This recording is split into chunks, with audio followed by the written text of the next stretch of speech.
and I can't fuck with snakes. I ain't all the way back from my people, I pray I was searching for fame. I'm finna turn up and get they ass a taste. I thought I was good, they screaming my name. I'm everywhere like I'm the Chicago way.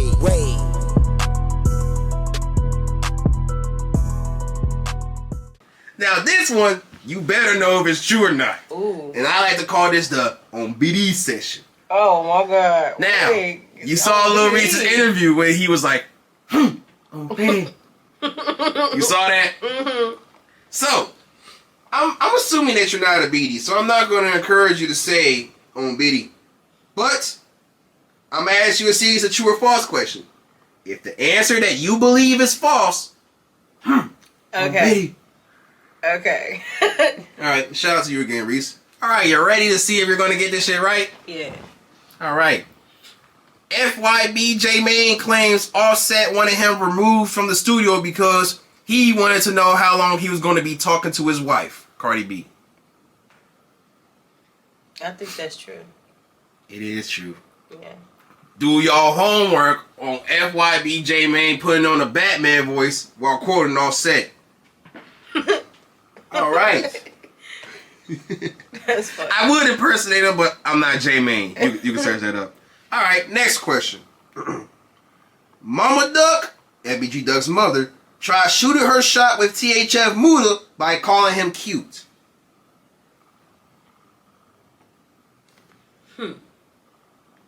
Okay, you're right. That is false. Yeah, nah. She was mocking him for dissing FBG Duck in a song he got called GTA.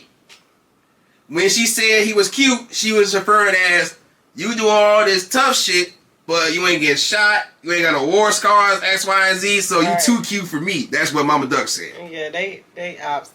She ain't ever about to do that. Yeah, but do your homework on both of the DJU interviews. Shout out DJU Go Crazy. Alright, next question. There you go. Alright, I'm so... gonna talk when you say something.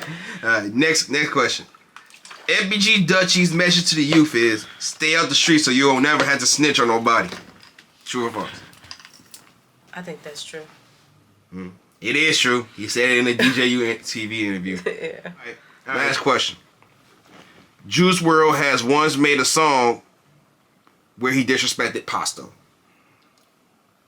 Yeah, that's true. Yeah, that's true. It's an unreleased song though, so this shit ain't out, but it's a song featuring G Herbo. I don't know where I saw that at. I saw that somewhere though. Yeah. Alright. No more games, Sisi. Oh no. I mean, it was fun though. It was fun. But not really. It's gonna be in the camera to do that. Yeah, it's gonna be in the way. Alright, so with that being said, time to get back to you. Now, before we get back to you though, would you like to make an introduction of who we got sitting on the couch next to you? Introduce yourself. We got Jerky, Jerk. Y'all know.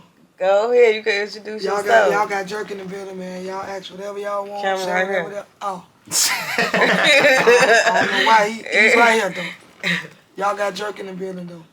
Whatever y'all want, y'all keep it gangster. For sure. Alright. Now, alright, Mo. Now, correct me. Jerk is Okay. my booking manager also. So, just to let y'all know. Watch out now, y'all. I'm sorry about cutting you off, but yeah. Apologies, I think. Alright, now, correct me if I'm wrong, but earlier when I was asking you where you're from, you said you was from Maywood and some out west, right?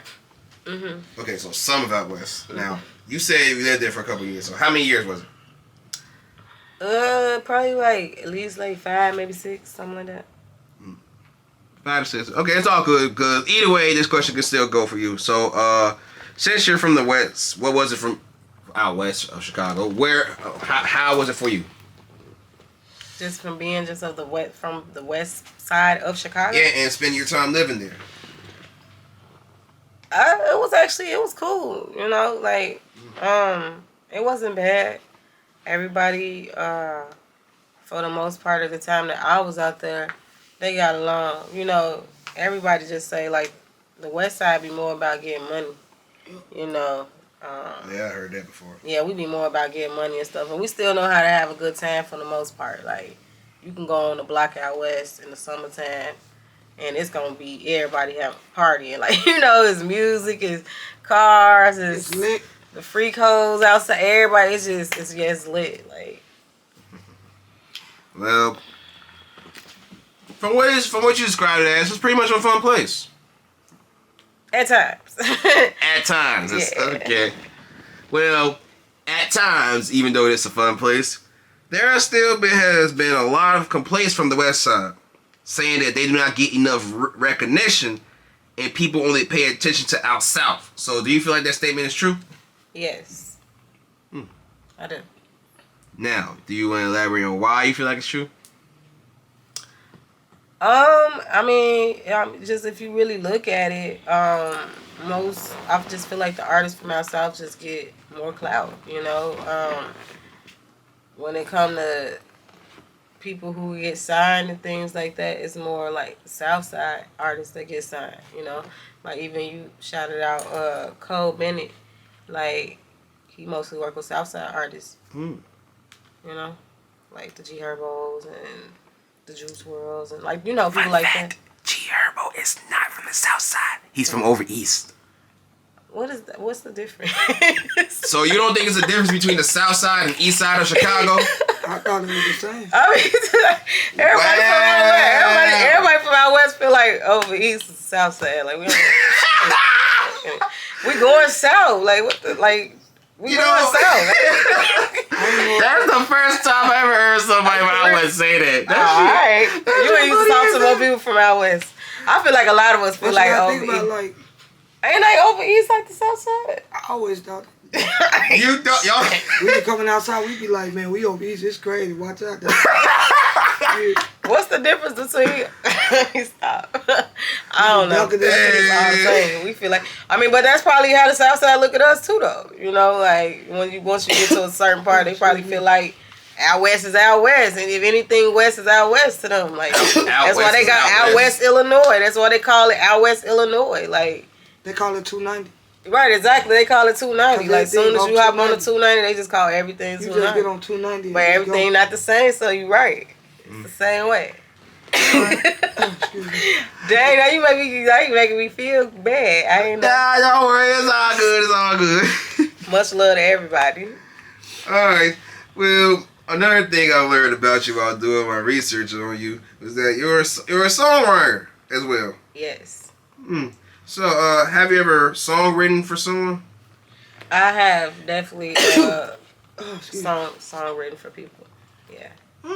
Different people. All right. Now, what are the pros and cons of being a songwriter? Ooh. Should I start with the pros or the cons? Everyone you feel comfortable with. Let's start with the pros. All right, something sweet. Yeah, because everything that glitter is not gold. So that's pretty much songwriting. I feel like to be a songwriter, you definitely have to have tough skin and definitely be a team player. Sure. You're gonna be in the background, so you just gotta hope that whoever you're working with has dignity enough to introduce you and like allow you to network. Some artists don't like for you to even speak on that you wrote for them. They just want you to be like a ghostwriter, which is understandable. But if you're gonna be a ghostwriter, then people gotta at least know who you are and what you there for. You don't want to be in a room and people wondering why you here. Yeah. So, but I would say pros is meeting a lot of people. I feel like you get in the door quicker being a songwriter because they look at you not as like competition. But if you say you're an artist and it's another artist in the room and you say you an artist and if you may be a little better, then you might get held back for that, like on the low. Like they might be like kind of try to keep you out of certain situations for the simple fact you saying you an artist too, so that automatically makes you competition. So if you're a songwriter, you're more there to help them versus compete with them, So put you in a better position. Yeah, so I feel like that's the pro of being a songwriter. You getting more doors saying that you're a songwriter versus saying you're an artist. because it don't seem like you in competition with other artists. And a lot of people like to work with songwriters because we continuously creating. You know, we always something for people to feed off of and stuff like that. Like we'll come in, like we different. We have to like I'm the type of person I like to listen to stories from everybody. Like I could listen to you, like you said you from 71st and you pretty much say you got a story to tell.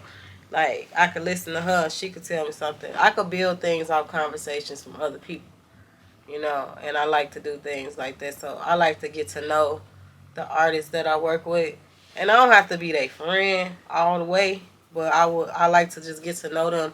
So when I'm writing something, I want to tailor it so that it fits them, you know. So when they go and they record the song, it can feel like, damn, I feel like I wrote this, like this sound like this for me, like you know, like real customized. Like I like to customize my songwriting. That's different. Yeah, that's how I like to write. And like I said, like you get in all types of doors. You get they fly, like you get flued out. You get flued out. Shit, you get to eat for free. You get to record for free. Those are the pros. And you get royalties, all of that. Like you get paid, you get royalties, all of that. So I think those are big pros. And you still get to be low key, like you don't have to be in the limelight, so you can still enjoy your life without having to be in the limelight and stuff like that. So I think songwriting is cool for that aspect. Cause you can go both ways with it. You can lay back, that's right, or you can participate too. Cons. Let's get to the cons. It's all some money for sure. So you just gotta, you know, being a songwriter and stuff like that. You gotta understand you can't be friends with everybody. Like you gotta keep it business, and you gotta make sure that you do your business right from the beginning to the end.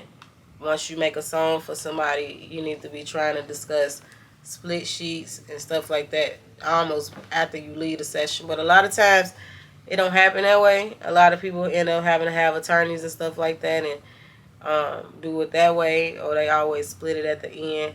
But being a songwriter is definitely not easy. You have to have patience because you can write songs, you can write a whole project or work on a whole project with an artist, and they might not ever drop it.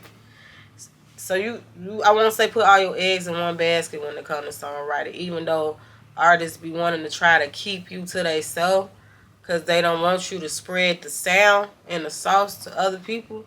But it's like, if nothing coming out, then why would I stick here?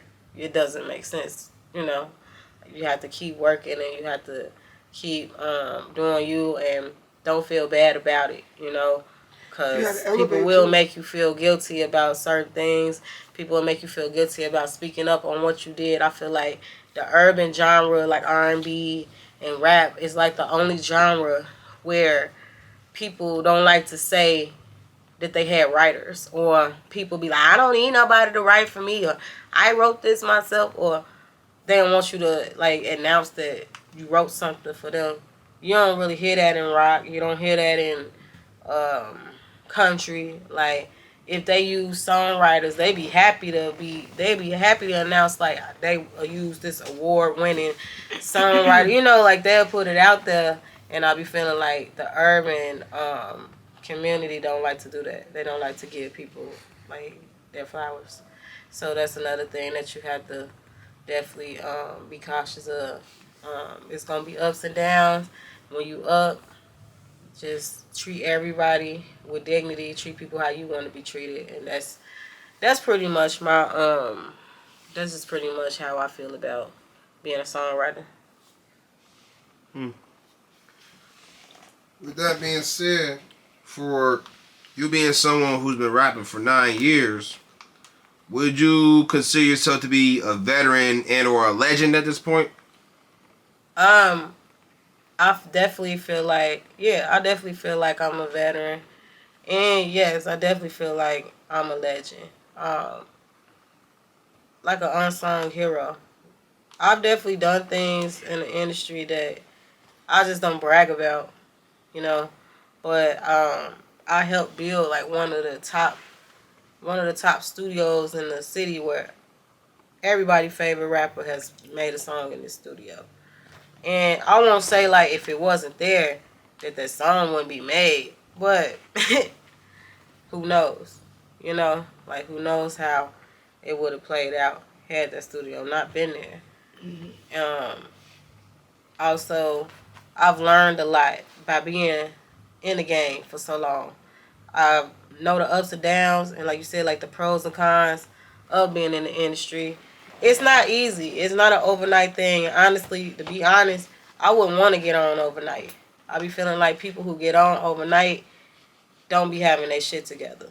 And say how, like, I know people might be like, they don't be having their shit together. Their team don't be together. It be just a bunch of makeshift ass people that they just put in, in position. And like, you notice a lot of people who get on quick fall off quick, and that be why.